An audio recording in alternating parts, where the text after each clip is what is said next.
আসসালামু আলাইকুম। আজকের রেসিপি একদম পারফেক্ট বেগুন ভাজা। রেসিপিটি অনেকে পারেন, তবে আমি আজ দেখাবো একটু ভিন্নভাবে। এই ভিডিওতে বেগুন ভাজার কিছু সিক্রেট টিপস আপনাদের সাথে শেয়ার করব, যাতে আপনারাও মজাদারভাবে এটি তৈরি করতে পারেন।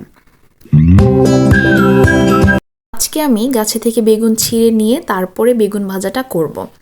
এখন আমি গাছে থেকে বেগুনটাকে সুন্দর মতো ছিঁড়ে নিব। এই তো বেগুনটাকে সুন্দর মতো ছিঁড়ে নিয়েছি। এখন সব কিছু নিয়ে বসে পড়লাম বেগুন কাটার জন্য। এখানে আমি 2টা কেনা বেগুনও নিয়েছি। এখন এটাকে ভালো মতো পানি দিয়ে পরিষ্কার করে নিব।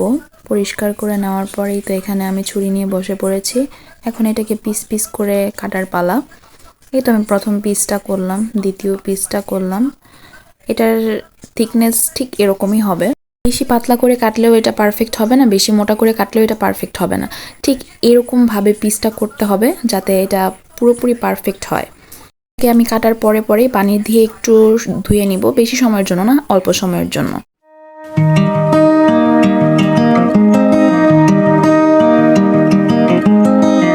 এখন এখানে আমি একটি মশলার মিশ্রণ তৈরি করে নিয়েছি।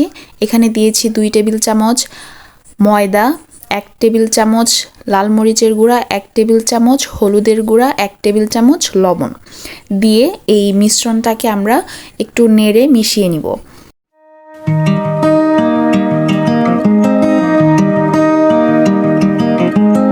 এখানে আমি অফ ক্যামেরায় মশলাগুলোর সাথে বেগুনগুলোকে খুব ভালো মতো মিশিয়ে নিয়েছি। এখন এই মশলা মাখানো বেগুনগুলোকে আমি রেস্টে রাখবো 5 মিনিটের জন্য। 5 মিনিট পর ঢাকনা খোলার পর দেখুন বেগুনগুলো থেকে একদমই পানি ছাড়েনি।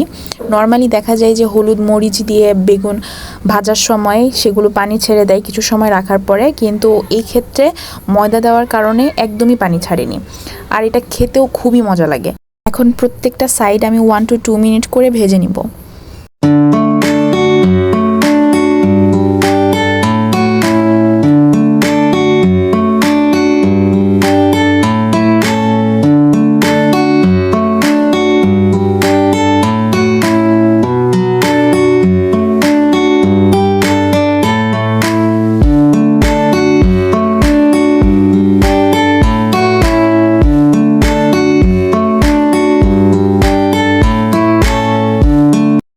দেখুন কি পারফেক্টভাবে বেগুনগুলো ভাজা হয়েছে। গরম ভাতের সাথে এই বেগুন ভাজা খেতে খুবই মজা লাগে। আর খিচুড়ি হলে তো কথাই নেই। তো সবাই ভালো থাকবেন। রেসিপিটা কেমন হয়েছে অবশ্যই জানাবেন। আল্লাহ হাফেজ।